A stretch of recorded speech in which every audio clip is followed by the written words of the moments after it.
সাবেক প্রধানমন্ত্রী, দেশনেত্রী, জামাত জোটের সাবেক নেত্রী বেগম খালেদা জিয়ার সর্বশেষ যে ক্রিটিক্যাল অবস্থা, সংকটাপন্ন অবস্থা, জরুরি অবস্থা, ডাক্তার, আত্মীয় স্বজন, আমরা যারা বেগম খালেদা জিয়ার শুভাকাঙ্ক্ষী, আমরা যারা খালেদা জিয়াকে নেতা মেনেছি বা মানি, সবাই আশা ছেড়ে দিয়েছে যে খালেদা জিয়া আর সুস্থ হবেন না, কোনো আশা নেই, দেয়ার ইজ নো হোপ। এখন যে কোনো সময় আল্লাহর পক্ষ থেকে ফয়সালা। আমরা সবাই আল্লাহর কাছে দোয়া করছি, আল্লাহ রাব্বুল আলামিন খালেদা জিয়ার জন্য যেটা কল্যাণকর সেটাই যেন করেন, এবং পুরো জাতি খালেদা জিয়ার জন্য দোয়া করছেন। সরকার, ইউনূস সরকার উপদেষ্টা পরিষদের জরুরি মিটিংয়েও খালেদা জিয়ার জন্য দোয়া করেছেন, তার দল দোয়া করছে, জামাত ইসলামী দোয়া করছে, এনসিপি দোয়া করছে, শিবির আলাদা কর্মসূচি দিয়ে দোয়া করছে, পুরো জাতি খালেদা জিয়ার জন্য দোয়া করছে। খালেদা জিয়ার এই পরিস্থিতির মধ্য দিয়ে তারেক রহমানের আসল রহস্য ফাঁস হয়ে গেছে। দিবালোকের ন্যায় স্পষ্ট হয়ে গেল যে তারেক রহমানের রাজনীতির ভবিষ্যৎ বাংলাদেশে এখানেই পরিসমাপ্তি, এখানেই শেষ। দিবালোকের ন্যায় স্পষ্ট হয়ে গেল তারেক রহমান দেশে আসতে পারছেন না, আসবেন না। এমনকি এটাও স্পষ্ট হয়ে গেল নির্বাচনের তফসিল ঘোষণা হলেও তারেক রহমান দেশে আসবেন না। এটাও স্পষ্ট হয়ে গেল যে নতুন বাংলাদেশ, আগামীর বাংলাদেশ, তারেক রহমান মুক্ত একটা নতুন বাংলাদেশ। এবং তারেক রহমানকে ছাড়া, খালেদা জিয়াকে ছাড়া যে বিএনপি এতিম এবং এই নাবালক এতিম দল যে জিততে পারবে না, এটাও স্পষ্ট হয়ে যাচ্ছে। দেখেন, খালেদা জিয়ার হিসাব আলাদা। আমি একটা কথা বারবার বলি, খালেদা জিয়াকে যারা ভালোবাসেন তারা দাঁড়িপাল্লায় ভোট দিবেন। খালেদা জিয়ার বিএনপি এক না। খালেদা জিয়াকে আমরা সবাই অন্তঃস্থল থেকে রেসপেক্ট করি। যেমন পিনাকি বিএনপিকে ধুয়ে দেন, কিন্তু খালেদা জিয়ার প্রতি পিনাকির যে রেসপেক্ট, এটা অসাধারণ। আমাদের ক্ষেত্রে সেম। এখন স্বাভাবিক, দেখেন, নির্বাচনের তফসিল ঘোষণা হবে ডিসেম্বরের দ্বিতীয় সপ্তাহের মধ্যে, এটা একদম স্পষ্ট করা হয়েছে। খালেদা জিয়ার এই চূড়ান্ত সংকটকালীন সময়ে তারেক রহমান আসবেন না জানিয়ে দিয়েছেন। তা এখন যদি না আসেন, তাহলে তফসিলের আগে কি এমন ঘটবে যে আসবেন? তার মানে তফসিলের পরও তারেক রহমান তফসিলের আগে পরে আসবেন না। তাহলে এতদিন রহস্য ফাঁস কোন জায়গায়? এতদিন যে বলতেন এই যে শীঘ্রই আসবেন, শীঘ্রই আসবে, দেখা হবে, এগুলো যে সব ভুয়া কথা ছিল, প্রমাণিত হয়েছে। কেন আসবেন না? এটা নিয়ে আর এক রহস্য, রাজনীতি তোলপাড়। তারেক রহমান নিজে বলছেন যে দেশে আসার সিদ্ধান্ত এটা আমার একক নিয়ন্ত্রণাধীন নয়। মানে দেশে আসার সিদ্ধান্ত অন্য কারোর উপর নির্ভর করে, কারোর উপর নির্ভর করে সেদিকে আমি আসছি। আবার জাইমা রহমানের পক্ষ থেকে প্রচার করা হচ্ছে, জাইমা রহমান, এটা কখনো ভুল নেই বলি যে তারেক রহমানের কন্যা জাইমা রহমান আমার বন্ধু, তার নামে বিভিন্ন ফেক আইডি আছে। অনেকে মনে করেন যে ওইটি তার আইডি না, তবে পারিবারিক সোর্স এটাই বলছে এবং বিএনপির লোকজন এটা প্রচার করার চেষ্টা করছে যে জামাত নিয়ন্ত্রিত ইউনূস প্রশাসনের অধীনে তারেক রহমান দেশে আসতে পারছেন না, নিরাপদ মনে করছেন না। এটা একটা পারসেপশন, বিএনপি কেউ কেউ বলছে, তারেক পরিবারের কেউ কেউ বলছে। তাহলে এটা স্পষ্ট হয়ে গেল, যদি এটা জামাত নিয়ন্ত্রিত ইউনূস প্রশাসন হয়, তাহলে নির্বাচনেও তারেক রহমান আসছেন না। হিসাব ক্লিয়ার। আর একটা সোজা হিসাব তো বুঝেন, আর কয়েকদিন পর তফসিল ঘোষণা, অথচ তারেক রহমান এখন পর্যন্ত বাংলাদেশে ভোটার না। তাহলে তারেক রহমানের আর কোনো হোপ, চান্স আছে নাই? তো এতে এমন একটা বেকায়দায় তারেক রহমান পড়েছেন, তার জীবনের অন্যতম কঠিন পরিস্থিতিতে পড়েছেন তারেক রহমান। বিশেষ করে বাংলাদেশের কালচার, বাংলাদেশের মানুষের পারসেপশন যে মায়ের মৃত্যুতে বা মায়ের চরম সংকটাপন্নে কোনো ধরনের বাধা বিপত্তি না থাকা সত্ত্বেও, এখন তার হাসিনা ক্ষমতায় না, যে সন্তান পাশে আসেনি, দেশে আসেনি, এমনকি মায়ের জানাজা পড়তে যে আসেনি, যদি এরকম ঘটে থাকে, সেই সন্তান কুসন্তান, এই সন্তানকে কেউ ভোট দিবেন না। এবং আগামী নির্বাচনে তারেক রহমান বা তার দল এই পয়েন্টটাই কঠিন পরিস্থিতি বলে যে মায়ের মৃত্যুতে দেশে আসেন না, ভীতু কাপুরুষ, এ নাকি হবে বাংলাদেশের প্রধানমন্ত্রী। এখন এই খালেদা জিয়ার সর্বশেষ পরিস্থিতিকে কেন্দ্র করে দ্বিধাদ্বন্দ্বের অবসান হলো যে তারেক রহমান দেশে আসবেন না। দেখেন বিষয়টা কি, অসুস্থ খালেদা জিয়া, মানুষ খালেদা জিয়ার জন্য দোয়া করছে জামাত শিবিরের লোকজন বেশি, কিন্তু সাধারণ মানুষ তারেক রহমানকে গালি দিচ্ছে যে দেশে আসছেন না কেন, দেশে আসছেন না কেন। এই যে চাপ, এই যে প্রত্যাশা চাপ, যাই বলেন, দেশে আসতে না পারলে এই জনগণ কখনো তারেক রহমানকে ভোট দিবে না। তারেক রহমানের ব্যক্তিগত দল ক্ষমতায় আনা তো দূর কি বাদ, ব্যক্তিগতভাবে এমপি হওয়ার বিষয়টা হয়তো হুমকির মুখে পড়ে গেল। তো দর্শক, আমার কাছে যেটা মনে হয় যে খালেদা জিয়াকে যদি আল্লাহ নিয়ে যান, এর মধ্য দিয়ে বিএনপি এতিম হয়ে যাবে এবং খালেদা জিয়াও একলা হয়ে, তারেক রহমান একলা হয়ে যাবেন। আবার সজীব ওয়াজেদ হয়তো জানিয়েছেন যে আন্তর্জাতিকভাবে বিএনপি নেতৃত্ব পরিবর্তনের চেষ্টা করা হচ্ছে। সেখানে তারেক রহমান কি আছে? তারেক রহমানের বাংলাদেশে খালেদা জিয়া না থাকলে আর কে আছে? কোনো ভাই নাই, কেউ নাই, মামারা নাই, কেউ নাই, চাচারা নাই। তাহলে তারেক রহমানকে রাজনীতি থেকে বাদ দেওয়া বিএনপির জন্য খুব সহজ হবে। আর তারেক রহমান নিজে তো আসতে পারছেন না, এখন না আসতে পারলে তফসিলের আগে আসতে পারবেন না, মানে তারেক রহমান মুক্ত নির্বাচন, তারেক রহমান মুক্ত আগামীর বাংলাদেশ। আমরা ভেবেছিলাম ডাক্তার শফিকুর রহমানের প্রতিদ্বন্দ্বী হবেন তারেক রহমান, কিন্তু সেটা সম্ভবত হচ্ছে না। মির্জা ফখরুল বা খন্দকার মোশাররফ বা ইউটিউবের কাউকে সামনে রেখেই আগামী নির্বাচন করতে হবে বিএনপিকে। তো দর্শক, এবার আসেন তারেক রহমান যে বক্তব্য, এমন সংকটকালে দেশে ফেরার সিদ্ধান্ত গ্রহণের সুযোগ একক নিয়ন্ত্রণাধীন নয়, তারেক রহমানের যে বক্তব্য, তাই মানে তারেক রহমান নিজে সিদ্ধান্ত নিতে পারছে না, কিন্তু এগুলো বলে কোনো লাভ নেই। বাংলাদেশের মানুষ এমন নেতা চায়, এমন সন্তান চায় সব বাধা বিপত্তি অতিক্রম করে বায়েজিদ বোস্তামির মতো একজন সন্তান চায়, যে মায়ের শয্যা পাশে দাঁড়িয়ে থাকবে, মৃত্যুর ঝুঁকি নিয়ে সে আসবে, মরে গেলে যাবে, তাতে কি হয়েছে, জীবনের এত মায়া। মীর কাসেম আলীরা দেশে আসছেন না, ফাঁসির সম্ভাবনা থাকা সত্ত্বেও ফাঁসির দড়িতে ঝুলেছেন, যার ফলে এখন জামাত ক্ষমতায় যাচ্ছে। এত ভয় কিসে? এত ভয় নিয়ে রাজনীতি করা যায়? এত ভীতু, এই ভীতু সন্তান, এই ভীতু নেতা বাংলাদেশের মানুষ চায় না। এখন তারেক রহমান নিজের হাতে সিদ্ধান্ত নেই, দলের হাতে, তাহলে দল আসতে দিচ্ছে না। আমি যেটা বলছি যে দলই চাচ্ছে তারেক রহমান মাইনাস হোক, কারণ তারেক রহমান এখন আসলে তো হিরো। যেমন এখন আমি চিন্তা করি, আমরা তো জামাতের পক্ষে বলি, এই খালেদা জিয়ার অসুস্থতার এই সময় যদি ঝুঁকি নিয়ে তারেক রহমান দেশে আসেনি, তাহলে এই যে হাইপ, তারেক রহমানের যে ইমেজ, এটা জামাত কিভাবে ট্যাকেল দিবে? জামাত তো এখানে একটা কঠিন ধরা খাবে।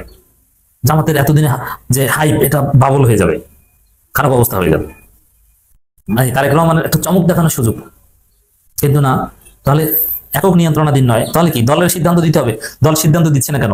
তারেক রহমানকে মাইনাস করতে চায় না? ভারতের সিদ্ধান্ত, ইউনূসের সিদ্ধান্ত আসতে দিচ্ছে না। না, ইউনূস সরকার বলেছে কোনো সমস্যা নেই, আমরা সার্বিক নিরাপত্তা দিব, এবং চিঠিও দিয়েছিল যে নিরাপত্তা চাই। গোয়েন্দা সংস্থার কোনো তথ্য আছে? বলেন কি কারণে তারেক রহমান দেশে আসবে না? যেহেতু তারেক রহমান একজন রাজনীতিবিদ, এটা আমাদের জানার অধিকার রয়েছে, তাকে মাস্ট ক্লারিফাই করতে হবে। ভারতের আপত্তি আছে, থাকলে কি আপত্তি জানান, আপনি বলবেন না আবার ভোট চাইবেন, এটা তো হবে না। দর্শক, এই নাটকীয়তা থেকে এটা দিবালোকে স্পষ্ট হচ্ছে যে তারেক রহমানের রাজনীতি এখানেই শেষ। তার মা মৃত্যুসজ্জায়, একদম শেষ সময় অতিক্রম করছেন বেগম খালেদা জিয়া। আল্লাহ রাব্বুল আলামিন তাকে সুস্থ করুক, আমরা সেই দোয়া করছি, হায়াতে তৈয়বা দান করুক। খালেদা জিয়ার জন্য যেটা কল্যাণকর, আল্লাহ রাব্বুল আলামিন সেটা দ্রুত ফয়সালা করুক। যদি আল্লাহ তার হায়াত আরো লিখে থাকেন, তাকে সুস্থ করে বাসায় ফিরে যাওয়ার তৌফিক দান করুক। আর যদি হায়াত না লিখে থাকেন, তাহলে কষ্ট থেকে আল্লাহ তাকে হেফাজত করুক। এদিকে খালেদা জিয়া মৃত্যুসজ্জায়, অন্যদিকে তারেক রহমানকে বিএনপি থেকে মাইনাস করার চেষ্টা করা হচ্ছে। এটা আন্তর্জাতিক গণমাধ্যমে, আন্তর্জাতিক পরিমণ্ডলে এটা নিয়ে আলোচনা শুরু হয়েছে। এখন খুব সহজেই হিসাব মিলে যায় যে একদিকে তারেক জিয়া দেশে আসতে পারছেন না, অন্যদিকে আপনার 111-এর সময় দেখেছেন যে তারেক জিয়ার বিরুদ্ধে বিএনপি নেতারা কি কথা বলেছে। আজকে যারা বড় বড় বিএনপি নেতা সাজে, স্থায়ী কমিটির সদস্য, তারা তারেক জিয়াকে কি অকথ্য ভাষায় 111-এর সময় গালাগালি করেছিল। এমনকি 2 বছর আগেও এই যে মেজর হাফিজ স্থায়ী কমিটির সদস্য হয়েছেন, তারেক রহমানকে বিভিন্ন ভাষায় অপমান করতেন। পড়াশোনা করা উচিত, রাজনীতি ছেড়ে দেওয়া উচিত, রাজনীতি করার ম্যাচুরিটি হয়নি, অনেক কথা বলতেন। এখন না পান দেন সবাই।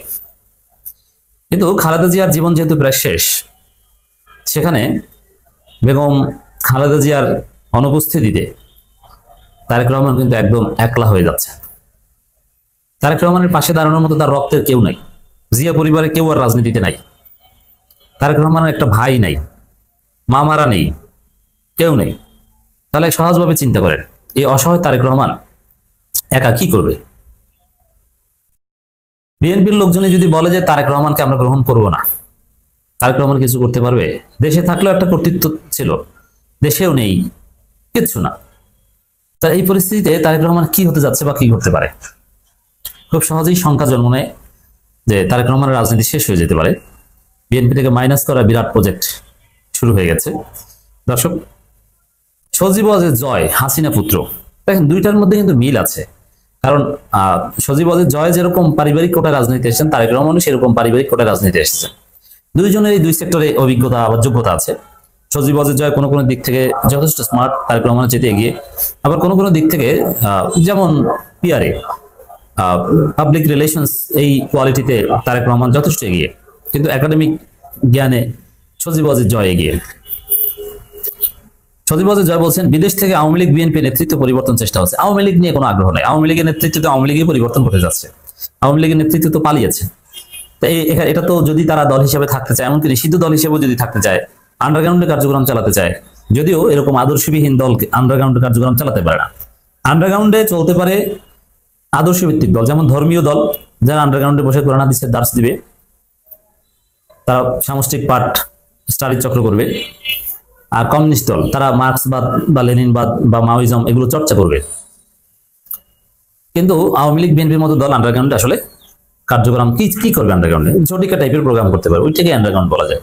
তো আন্ডারগ্রাউন্ডে চলতে হলো আওয়ামী লীগের নেতৃত্বের পরিবর্তন, এটা তো একদম স্বাভাবিক, প্রত্যাশিত। রিফাইন্ড আওয়ামী লীগের কথা আমার বন্ধু বান্ধব একটা বড় অংশ ছাত্রলীগের সাবেক কেন্দ্রীয় সভাপতি সেক্রেটারি বা নেতৃবৃন্দ আছেন, তারা ফেসবুকে লেখেন, দেখি তারাই আওয়ামী লীগের নতুন কমিটি গঠনের কথা বলছেন বা রিফাইন্ড আওয়ামী লীগের কথা বলছেন, এবং ওবায়দুল কাদের থেকে শুরু করে সর্বশেষ মন্ত্রী পরিষদে যারা ছিলেন তাদের প্রতি চরম ক্ষুব্ধ। সেই জায়গায় আওয়ামী লীগের নেতৃত্ব পরিবর্তন এটা একদম স্বাভাবিক ব্যাপার, কিন্তু বিএনপির নেতৃত্ব পরিবর্তন এটা অস্বাভাবিক। এখন বিদেশ থেকে বিএনপির নেতৃত্ব পরিবর্তনের চেষ্টা হচ্ছে। বিএনপি নেতৃত্ব পরিবর্তন এই কথাটা সামনে আসলেই আসবে তারেক রহমানকে মাইনাস করা। এটা একদম সহজ হিসাব। দেখেন এটা যে আসলেই সত্য, দলিল দেখেন। বিএনপির লোকজন তারেক রহমানকে নেতা মানবে কোন দুঃখে? বিএনপি কি বেকায়দা করেছে না তারেক রহমানকে নিয়ে? এমন একজন লোক বিএনপির নেতা এই মুহূর্তে, যিনি বাংলাদেশের ভোটার না, যার পাসপোর্ট নাই, এনআইডি কার্ড নাই, যিনি নির্বাচনে দাঁড়াতে পারছেন না, যিনি দেশেও আসতে পারছেন না, তাহলে বিএনপি জিতলেও তো তিনি প্রধানমন্ত্রী হতে পারবেন না। এমনকি যদি খালেদা জিয়া জীবিত থাকে তাহলে তার ছবিও নির্বাচনী পোস্টারে টানানো যাবে না। এই জায়গায় তারেক রহমানকে দিয়ে লাভটা কি? যিনি নির্বাচন করতে পারবেন না, ভোটে দাঁড়াতে পারবেন না এখন পর্যন্ত, যিনি বাংলাদেশে ভোটার না, এটা নিয়ে বেকায়দা করেছে না বিএনপি। আর খালেদা জিয়া মারা গেলে, খালেদা জিয়া তো প্রায় মারা গেছে বলা যায়, খালেদা জিয়া মারা গেলে এই তারেক রহমানকে বিএনপির লোকেরাই দাম দিবে না। তারেক রহমানের বিরুদ্ধে একটা বিরাট সিনিয়র নেতাদের একটা গ্রুপ আছে বিএনপিতে, যারা চায় যে তারেক রহমান মাইনাস হোক। এই যে খন্দকার মোশাররফ, মঈন খান, এমনকি মির্জা ফখরুল, মেজর হাফিজ, এরাও কিন্তু তারেক রহমানকে দেখতে পারেন না। তারেক রহমান না আসলেই তারা খুশি হয়। সেই জায়গায় আপনারা যারা হাওয়া ভবনের কথা জানেন, হাওয়া ভবনে তারেক রহমান বিএনপি সিনিয়র নেতাদের অপমান করতো, দাঁড় করিয়ে রাখতো, অপেক্ষা করতে হতো তার সাথে দেখা করতে। এটা আম্মা গ্রুপের লোকজন, মানে সিনিয়র নেতারা, তাদেরকে আম্মা গ্রুপ বলা হতো। আর যারা তারেক রহমানের অনুসারী ছিল তাদেরকে ভাইয়া গ্রুপ বলা হতো। আম্মা গ্রুপের সিনিয়র নেতারা প্রচন্ড অপমান বোধ করতেন। তারেক রহমানকে আমরা জন্ম নিতে দেখেছি, ছোট একটা বাচ্চা ছেলে, সে আজকে এভাবে করছে। আপনারা যারা মোটামুটি যাদের স্মরণ আছে একটু চিন্তা করে দেখেন, 2006-07 সালে তারেক রহমান ইমেজ বাংলাদেশে কতটা খারাপ ছিল, মানুষ কতটা ঘৃণা করতো এই নেতাকে। পুরো বিএনপি অতিষ্ঠ ছিল, পুরো বিএনপি লজ্জিত ছিল তারেক রহমানকে নিয়ে। অতএব সেটা রিমেম্বারের সময় এসেছে, এবং এইসব কারণে বিএনপি তারেক রহমানকে চাইবে না। অতএব সজীবদের জয়ের তথ্য সঠিক যে বিএনপি নেতৃত্ব পরিবর্তনের চেষ্টা হচ্ছে, করতে পারে। এবং হঠাৎ করে যদি শুনেন যে এবার যে খালেদা জিয়া অসুস্থ, একদম সংকটাপন্ন, চূড়ান্তভাবে সবাই দোয়া চেয়েছে, ডক্টর ইউনূস থেকে শুরু করে খালেদা জিয়ার পরিবার সবাই ফাইনাল দোয়া চেয়েছে, আমরা দোয়া করছি আল্লাহর জন্য, আল্লাহর কাছে। খালেদা জিয়া মারা গেলে তারেক রহমান সত্যি বেকায়দায় পড়বেন। তারেক রহমানের পাশে কেউ থাকছে না। এমনকি এই অসুস্থতার মধ্যেও তারেক রহমান কেন দেশে আসছেন না? তারেক রহমান জানেন যে এটা খালেদা জিয়ার একদম অন্তিম সময়, এই অন্তিম সময় পাশে থাকতে পারছেন না। কেমন সন্তান? রাজনীতি এতটাই বড় হয়ে গেল যে মায়ের শেষ, যে মায়ের উচ্ছিলায় তারেক রহমান হিসেবে পরিচিতি পেয়েছে, এটা হলে তারেক রহমানকে কে গুনত? সেই অসুস্থ মায়ের শয্যা পাশে তারেক রহমান নাই, এর চাইতে লজ্জার আর কি হতে পারে? এই তারেক রহমান এবার এই অসুস্থতা জানা যায়। আসসালামু আলাইকুম সুপ্রিয় দর্শক শ্রোতা, বাংলাদেশের সর্বজন শ্রদ্ধেয় আপসীন নেত্রী বেগম খালেদা জিয়া এই মুহূর্তে সিসিউতে সংকটময় অবস্থায় আছেন। তার সুস্থতা এবং দেশবাসীর কাছে বিনীত অনুরোধ জানাচ্ছি বেগম জিয়ার জন্য দোয়া করবেন, যাতে বাংলাদেশের এই মুহূর্তে যে রাজনৈতিক সংকট এবং 2026 সালের ফেব্রুয়ারিতে যে নির্বাচনটি হবে, সেই নির্বাচনটিকে কেন্দ্র করে যেই অস্থিতিশীল একটি পরিবেশ বিরাজমান, সেই জায়গায় বেগম জিয়ার মতো একজন নেত্রী, তার মতো একজন গার্জিয়ান আমাদের এই মুহূর্তে অনেক বেশি প্রয়োজন। তিনি আমাদের মাঝে আরও কিছুদিন বেঁচে থাকুক, আল্লাহ তার নেক হায়াত দান করুক, সেটা কামনা করি। বেগম জিয়ার এই যে সংকটাপন্ন অবস্থায় আছেন, এই জায়গায় আমরা অনেকেই জনাব তারেক রহমানের সমালোচনা করি, নানা কথাবার্তা বলি, তিনি কেন আসছেন না, তিনি কেন তার মায়ের পাশে এই সংকটাপন্ন অবস্থায় এসে থাকছেন না। এই জায়গাতে বিএনপির ভারপ্রাপ্ত চেয়ারম্যান জনাব তারেক রহমান একটি হৃদয় বিদারক ব্যাখ্যা তিনি দিয়েছেন। কেন দেশে ফিরতে পারছেন না সেই বিষয়টি নিয়েও তিনি কথা বলেছেন। জনাব তারেক রহমান তিনি একজন মায়ের সন্তান, তিনি তার মায়ের কাছে থাকবেন, এটা একটা স্বাভাবিক হিসাব, স্বাভাবিক প্রক্রিয়া।